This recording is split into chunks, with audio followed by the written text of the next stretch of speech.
Welcome to the Rural Revival Podcast. I'm your host, Dana Larson. Today we're with Katie Adams of Stuart Flowers and Gifts in Stuart, Iowa. Katie's floral experience actually comes from an ag class in high school, but her journey took her from being a teacher to 4-H to corporate America before it came full circle as a full-time career. Katie's sharing about what it looks like to transition a long-time business to a new owner, how she's bringing out her creative side, what success looks like to her, and what we can all do to help out local brick and mortar flower shops. So here we go with Katie Adams.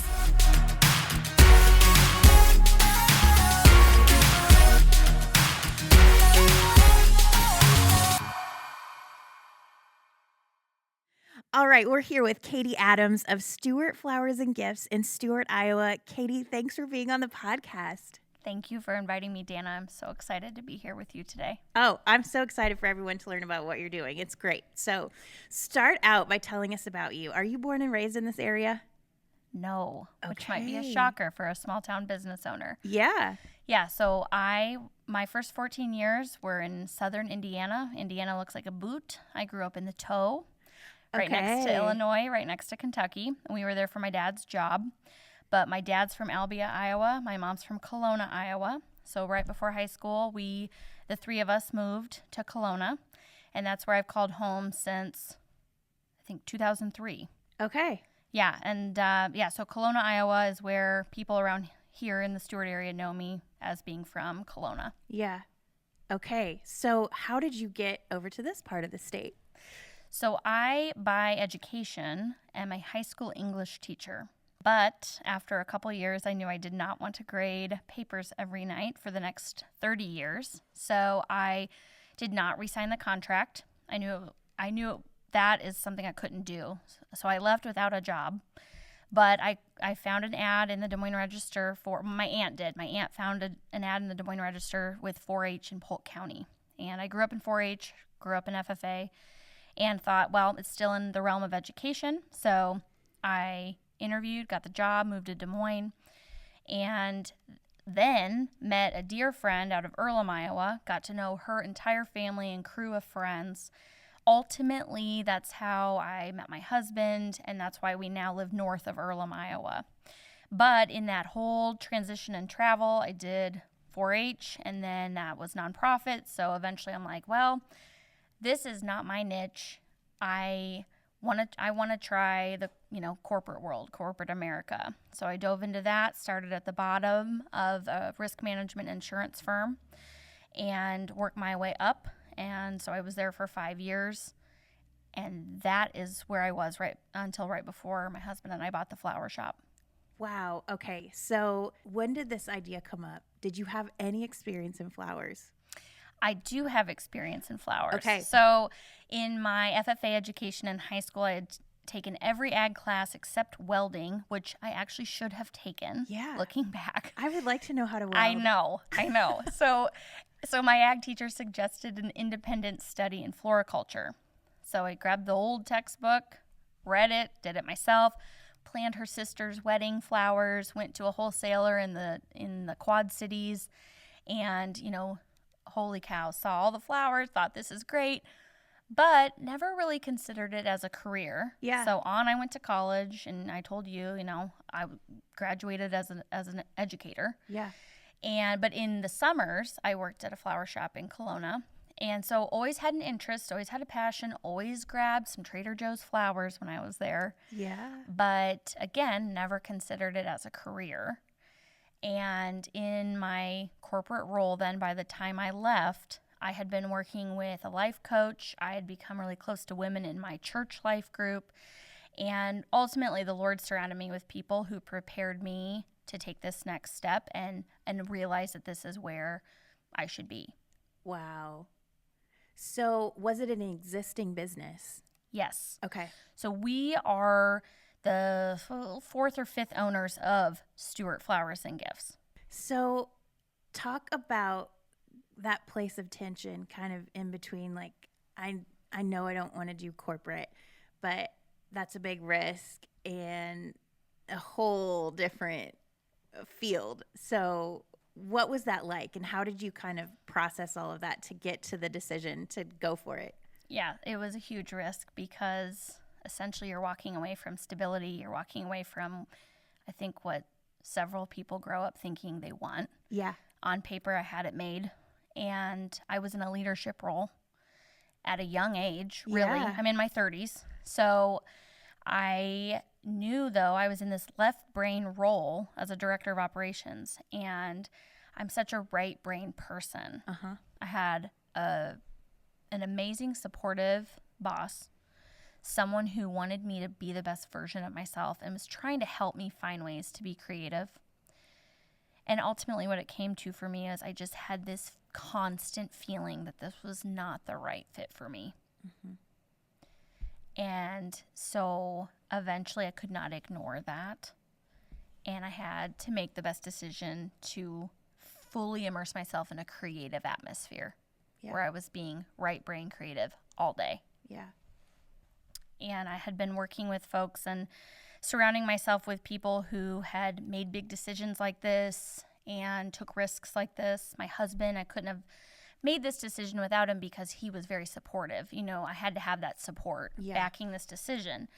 And what ultimately led me to look for flower shops was the realization I had to do something creative. I had to be with people because that was the only way I was going to get energy. Yes. And so I was answering the question, what would you do if you knew you could not fail? And I looked at those three words, energy, creativity, people.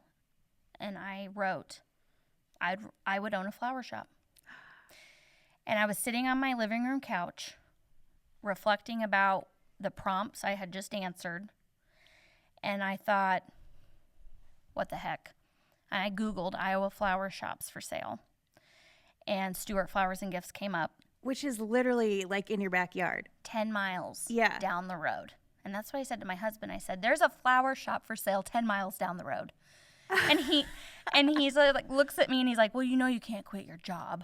And I was like, well, then forget it. That's the whole point. Yeah. Because, you know, he's thinking we got to like build this business and like, you know, we need some income. So when I say he was supportive, ultimately he was, because we then sat on it for about 3 months. Okay. Not really actively thinking about it, more just like we knew it was there. Yeah. And I just kept being in this space of, this is so not where I am supposed to be. And we were driving around on a Saturday or a Sunday, trailers hooked to the truck. We're picking up some Facebook Marketplace purchases. And he looks at me and says, why don't you do this? So we went home and I looked to see if the flower shop was still for sale, and it was. And so that was kind of like his light switch moment. Yeah. So I emailed the shop owner because, see, it was not for sale on the website or on Facebook, or Wow. it was on an online site where businesses go to post their business. That was the only place it was listed. So I thought maybe it already sold. You know, like maybe this is the new owner. Yeah.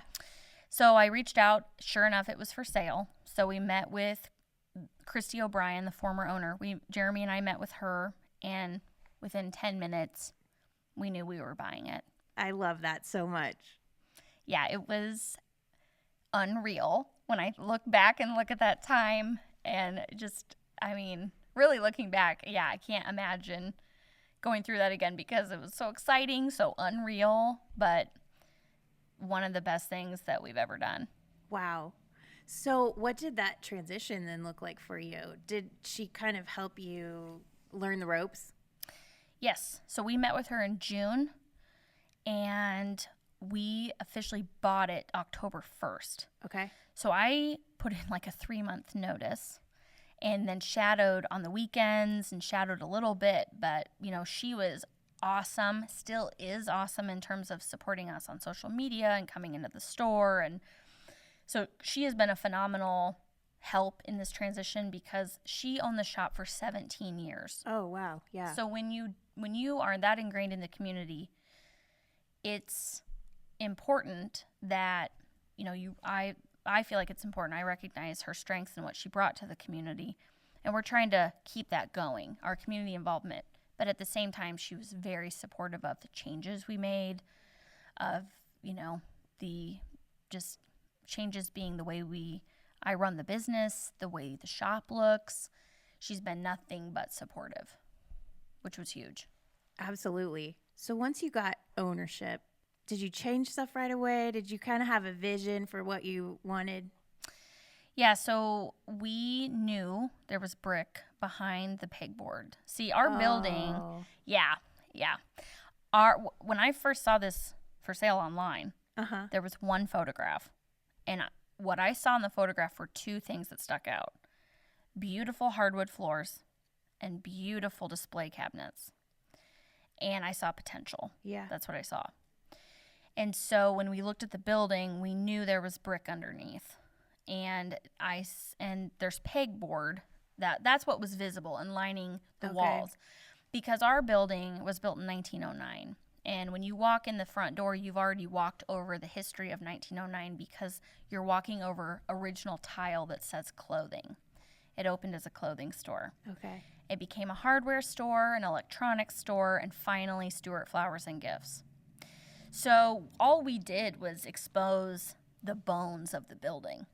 Yeah, so that's what we did. We exposed the bones. It has great bones. Yeah. Cool tile. My husband and I, our style is rustic and kind of junk the way it looks. Yeah. So that exposed brick and the ceiling tile, that is original. It's how it looked. It's cool. Yeah, so that's an immediate change we made. And then otherwise, which really opened it up because, the ceiling was lower, and if you're removing pegboard, that means you're minutely expanding a little bit. It just opened everything up. Yeah. So anyway, so we did that, and and it looks a lot different. Yeah, I love it. It's such a cool vibe. Thank you. So you're getting up on 2 years in. What have you learned in these past 2 years? I was just telling some friends last night because they wanted to know what is it like. It's 24/7, but you're not working. Yeah. Which is the weirdest. Yeah. That's a good way to comment and feeling. And I think I told this to a group of ladies earlier in the year, and I almost, it's not a negative statement, but it's I think for me it's true. If I knew now, if I knew then what I know now about being a business owner, I don't know that you're ever prepared. It's probably like having a child, which I don't have. They say you're never ready. I don't know if you're ever ready to run your own business either. You wear every hat. You do every task. There are things you don't know, and you don't know that you don't know them. And I'm in awe of all the business owners in this country because we're all like just heads down, getting it done, and you're doing a lot. Yeah. So it's not meant to be negative, like, oh, it's so hard and all that. No, it's just you don't know what you don't know.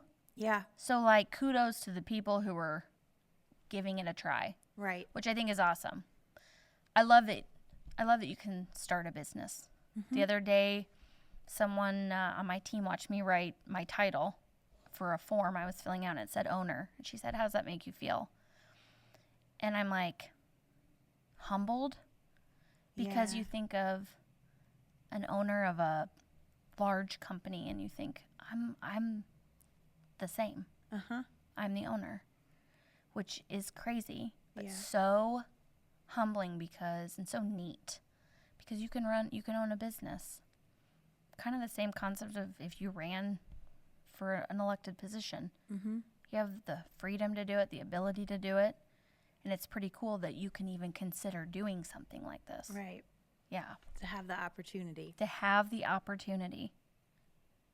And to fail. Even the fact my dad ran, this is kind of where I'm coming from on this. My dad ran for County Board of Supervisors, where I'm from, didn't win. But he could run. Yeah. He believed in the idea that his ideas and influence would matter. And so again, you could, if you believe your ideas and influence will matter, you could start a movement, a business. You could run for an office. I just think the fact we can do that is really awesome. Yeah. Yeah. Well, and I love that you recognize this creative side of you was really being kind of not allowed to come out.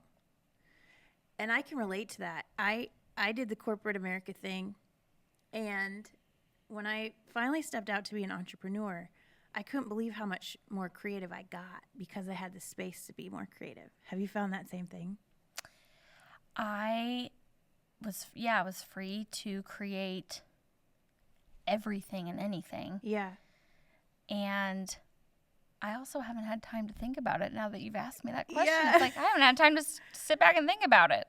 Because when you started asking this question, the first thing I thought of was conversing with my former boss about how to be creative. Uh-huh. And part of that conversation was, well, I could present things the way I want to present them. And at that time period, what we were presenting were like, it was like COVID data. Oh, yeah. And I'm like, that's not the kind of creativity I'm talking about. And so I picked flowers because I knew that would be a creative outlet. But to your point, not knowing how creative you can get is so true because you have to be creative in your time management, your social media, the actual work I do, which for me is flowers. Mm-hmm. So yeah, you don't know your limits because you get out there and then you have complete freedom, and it's really exhilarating. It is. And it's kind of like the sky's the limit because there's nothing to limit you anymore. Right. Yeah. Yeah. That's true. Yeah. So you have kind of come into a business in Stuart during a really exciting time here. I mean, I used to live in the Des Moines area, and we're roughly how far outside of Des Moines? Stuart's 30 miles. Yeah. So an easy trip from the city. But when I was living here, there wasn't a lot going on here. And that was a while ago. But I think just in the last couple of years, we've really seen a revival happening in downtown Stuart, which is awesome. Yes. In fact, I was telling a group yesterday, 6 downtown buildings right now are recently purchased and going through renovations. So exciting. Yeah, it's awesome. Uh-huh. Yeah, I live 10 miles away, so I haven't been here to see a full transition like other citizens have. And what I've heard from citizens is that there's a momentum here. It's totally transforming in what they're able to do in the downtown district, which is really exciting to be a part of that. Yeah. So just to give people an idea, tell us about some of the businesses you have here, because I feel like you're covering you're filling a lot of different gaps. Mm-hmm. Yeah, so I'll say this. What is neat about Stuart, one thing that I've noticed as someone who now feels like an insider as a business owner, but who came here as an outsider. Yeah. You can do so much in this community of 1,700. Aquatic center, movie theater, bowling alley, and then you have the amenities. Like I have got the flower and gift shop. We also have Doadir, and she is really unique in the fact that she has her flagship store here, but she is in over 400 other retailers and has a great online presence. So she is phenomenal when it comes to people wanting to travel here and see her store, and really giving the rest of the businesses then some great foot traffic. And then we were fortunate enough to be where Maven Blush Boutique wanted to call home. She lives in Adel, but they saw what was happening over in Stuart. There was a building available, and so that's awesome. She wanted to be here. We also have other entrepreneurs and folks who, again, not from here, but they were interested in Stuart. One couple, they lived in Bondurant, and they own the Stuart Scoop, our ice cream shop. And they now live here and are very involved in the community. And then we have the Stone family, who they own the Bonnie and Clyde Bank, and they are working on renovating that to be a wine and pie parlor to open in 2024, Ruthie's Parlor. So fun. I know, and they moved from Washington State. Wow. Yes. So we have locals who've invested. The coffee shop, those are owned by local folks. We've got Lewis Place, who does apparel. She's local. And and we have our tried and true, historical Ruby's Pub and Grill, Johnny's Tap. Those are places that have been here a long time. They continue to be awesome spots for people, but they have a historic presence and really neat history of being family owned, and then like original names or brick or something, in the building. And so there are just really several neat pieces to each business that's happening in the downtown area. And we have an appliance store. I mean, there's so much to keep people in Stuart. Yeah. And so, we're just seeing a really great reason to shop here, eat here, stay here, and live here, because the town is working on developing even more homes for people. I love it. And you have a cool history, too. You mentioned Bonnie and Clyde. I feel like you have to tell people the connection there. It's kind of fun. So, there was a shootout with Bonnie and Clyde in Dexter. Yep. Not far from here. Not far, about 4 miles to the east of Stuart. And then the bank they tried to rob a couple years later is in Stuart. Mm-hmm. So right on the main street. Right on the main street, right on the corner. Yeah, we see folks often coming here to take photographs of the sign. And we have a cutout car of essentially it was the car they were killed in. Okay. It's called the Bonnie and Clyde death car. It's a selfie station that we have next to the bank. It's a metal cutout. And so you can get behind the window, take a selfie, that kind of thing. Fun. Yeah. So we have that history here. And that's bittersweet history. Right. Some folks really appreciate it. Some folks don't like to be known for that because of, what Bonnie and Clyde stood for. Mm-hmm. My comment on that is it's historical. It's, they're well known, and these are the facts. This is what they tried to rob. And when I was in Waco, Texas, at the Texas Ranger Museum, we even heard about them then, because the Texas Rangers are ultimately the individuals tasked with stopping them. Yeah. And they did. So it's not just fun. history here; it's history around the country too for them. Yeah. So it's neat that Stuart gets to be a part of that U.S. history. And just another reason to put you on the map. Another reason to put us on the map. Yeah, a reason to stop. And I was just talking with the owner of that parlor this morning. They want to, have like a wanted sign that you can take a picture with and kind of do some mugshot photos in the parlor. And so that'll be a really neat spot for people to check out. Yeah, definitely. No, I'm excited by what I see going on here.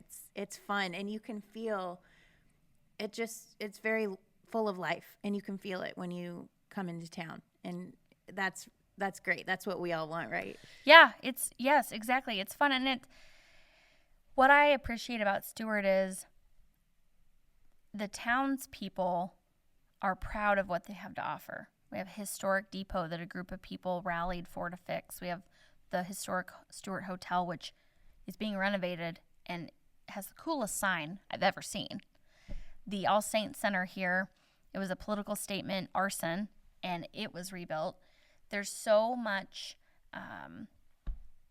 rallying around saving history here, preserving it, but also embracing new. When I think about how many business owners here are new to Stuart or new to being a business owner, there's so many supportive people here who are helping us make it happen, from town leadership to fellow business owners to veteran business owners and to citizens here who just want to see Stuart thrive. Yeah. There's a lot of support to be had here to know you can succeed. So that's exciting too. Yeah, I feel like that is what all of us listening would love to have, and some of us don't have that, but we're working towards it. So what do you think is maybe the key ingredient to making that work here and having that perfect blend of history but okay to move forward and town pride and all that kind of stuff? Stuart is really fortunate to have an individual named Bob Cook, who I call the town historian. Okay.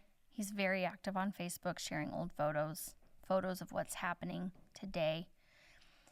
And what he does is provide history and commentary on how appreciative we should be for what was, how fortunate we are for what is, and how excited we should all be for what is to come. And truly that is to have a leader like that who's not in an official role, but truly motivates those who've been here, those who are new. That brings people together.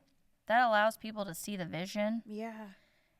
And that allows people like me, and what I mean by that is a young business owner, someone not from Stuart, to feel like I can do something here that's of value and that people will appreciate. He makes you feel that way. And so I just think it's crucial to have an advocate, some folks in town who are going to drive advocacy for the things we talked about. That's great. Well, now we'll all be looking up his Facebook page, so we'll put that in the show notes. He posts a lot on Stuart Hometown, so you can learn the history of Stuart Hometown. What has surprised you most about being here, being a business owner, all the things, or been the most rewarding? The most rewarding for me is working with people. Working with flowers is fun. Working with people, while it can be challenging, is the most rewarding because I work with people on a daily basis in the store. However, I also work with people who are retiring, or it's their first day on the job, they're getting married, they've lost a loved one. We know a lot about what goes on in the community because we're delivering flowers or a gift for life's reasons. And to be part of somebody's big day, like a wedding to me is such a big deal because that's a one-time thing. So we have to get it right. But the same thing is for a funeral. It's a one-time thing, and we have to get it right. And that is how, we can add color to what people are going through. So that's the most rewarding, is to know you were part of people's life moments in the best way we can be in the role that we serve in the community. That's a great way to look at it. So that leads me to my next question, and it might be the same answer, but what does success look like to you? Success to me, in what I was after, I have achieved success in that I truly can tell you my cup is full. That's good. And my husband would tell you it's that we turn a profit. Gotta have both. Yes, he's my left side of my brain. But success to me is having a collaborative group here in town of business owners who you start talking, you become friends and trusted advisors of each other because you trust each other. So suddenly there's a relationship there. That's success because then we can build this community together. And I have good friendships. I have good colleagues. And great support in terms of leadership here in the town. Success for me goes back to what I told you: creativity, energy, and people. I have all of that in a way, in an environment where I've never worked harder. When I left teaching, I left and I thought, I will never work this hard again. And I wasn't thrilled. That wasn't a celebratory whoa, I'll never work this hard again. It was I just know a good teacher is working hard all the time. And so I'm okay, I probably won't work this hard. And I am working that hard again. But it doesn't feel like I'm working that hard again. It's different. Yeah, and so that's success too. Is an integral part of my decision to transition from corporate America into this role was also a podcast by Ken Coleman. And he firmly believes you have to use your talents to live on mission, use your passion, like use your talents to go after your passion and fulfill your mission. Yeah. And he believes everyone should work. So you have to find what you should be doing. Yes. And his mindset on that, I knew what my talents were, and I knew they weren't being utilized. Yep. And so that is exactly where I'm at. So actually the longest-winded answer to your question, how do I know what success looks like and how am I there? I'm using my talents to pursue my passion to live on mission. And on mission to help other people. Exactly. Yeah. Yeah. I love it. I think that's going to resonate with a lot of people listening. That's why we do it. It's what makes it worth it. Yeah, I went through a lot of hoops and checked a lot of boxes to make sure I was making the right decision. Mm-hmm. But I also know and have felt as a believer that God pursues me to make certain decisions. I felt pursued. Mm-hmm. There was this constant feeling of this, you're not where you're supposed to be. Yeah. But I felt like, but everything about this, I should be liking everything about where I was. Mm-hmm. So I just know, you'll continue to feel a certain way until you just finally go with what you've been feeling pushed to go toward. Well, and like for you, it all literally just fell into place. It did. I mean, to Google a flower shop and have it pop up 10 miles down the road. I mean. And happen to be for sale. And happen to be for sale. Yeah. Totally. I love that so much. So you have one thing that has stood out to me about you as I followed you, which I did find out about you through Doa Deer, who Doa Deer was probably in the first year of interviews I did. So you can go back and listen to that, but then go check out her socials and see where she's at now. Because we need to do like a follow-up because she's come a long way since then. You should. But she's the one who posted about you because she was excited that you were moving in down the street. And so then I started following you. And I just feel like you are creative in the ways that you engage the community and the different things that you offer in the shop. And so that has stood out to me. And I just think that's really cool. Maybe just give people a little highlight of what some of those things have been. Yeah, absolutely. So when it comes to getting the community involved, every year we do what's called the Living Cross. And for me, that is a way to share a little bit of my background because my mom's church does a Living Cross every year at Easter. And we now do it every Maundy, Thursday, so the Thursday before Easter. And we have a 6-foot tall, 4-foot wide wooden cross wrapped in chicken wire. And we provide the flowers. And so buckets of flowers sit around this cross. It's bare in the morning, and by the end of the day, it's full of flowers. And it makes a beautiful living cross because we're using fresh flowers in it. And it's our way to bring the community into our shop. It's our way of sharing that we're an environment that welcomes questions if you're wondering anything about faith, or just letting you know that that's what we stand for in the shop. And it's just a way that is important to me to be visible in the community and known for that in the community. Mm-hmm. So we do that, and then we're always game to have fun with several different events in town. Yeah. Reagan from Doa Deer, we historically Stuart Flowers and Gifts had always done Ladies' Night. And that's because prior to Reagan opening Doa Deer, Stuart Flowers and Gifts was one of the main retail options in the downtown district. Yeah. And so historically, it had always been done in the flower shop. Well, my first year, I asked Reagan, who at that time was the only other retailer. Mm-hmm. I said, let's do this together. And so we did, and it was awesome. People said they'd never seen so many women in the streets of Stuart. Love it. And so that was great. That's become annual. We just had Stuart's town celebration called Good Egg Days, and we expanded that what that looks like. And part of it was to be a vendor. So we closed the flower shop, but we set a tent up in the park, offered a balloon bar.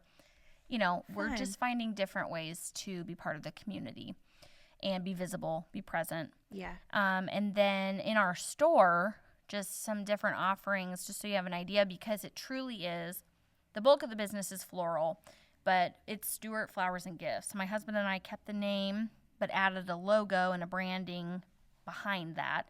But we kept the name because we needed people to know where we were and what we sold. Yeah. Very basic. Totally. But yeah, you walk in, the front half of the store is gifts. It's gifts for the same occasions you'd buy flowers, and we focus a lot on Iowa and USA made products.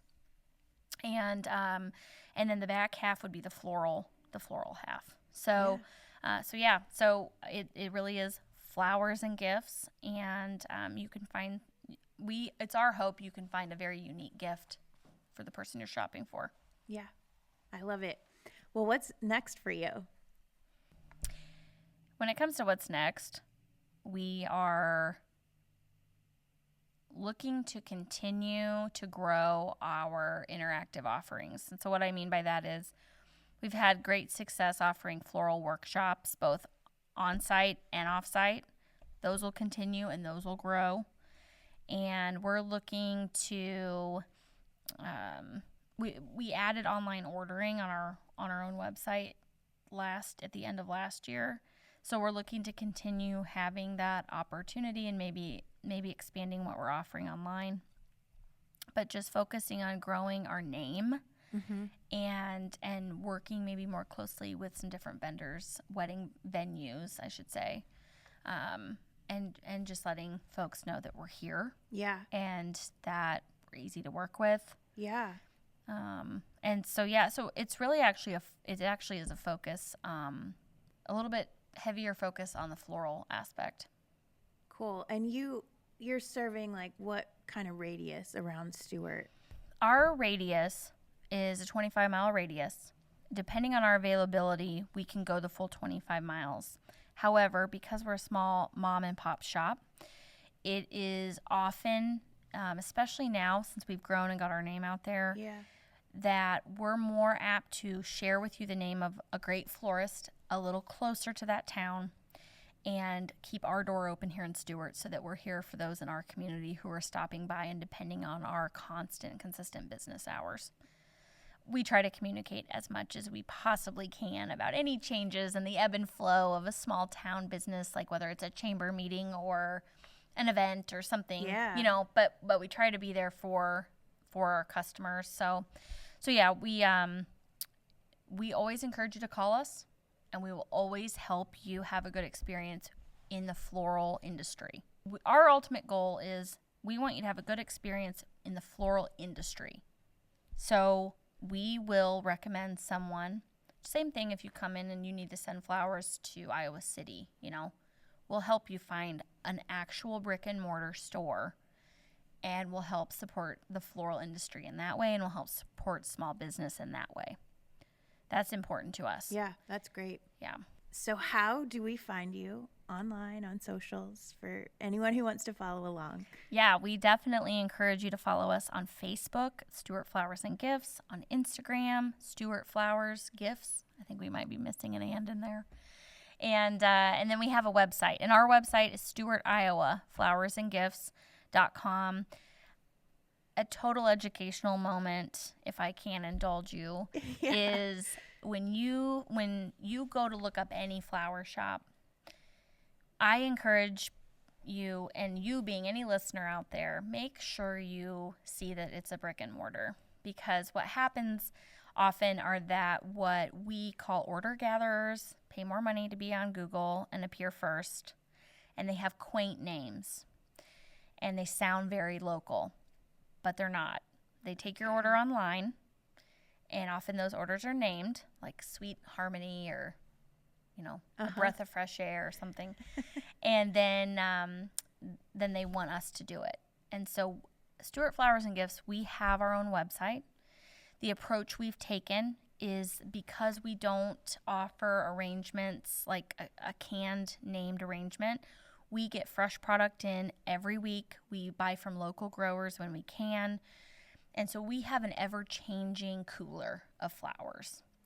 And because of that, we do a lot of designer's choice. We listen to your budget, we listen to what you want, and we put it together based on what you've shared with us and what the occasion is.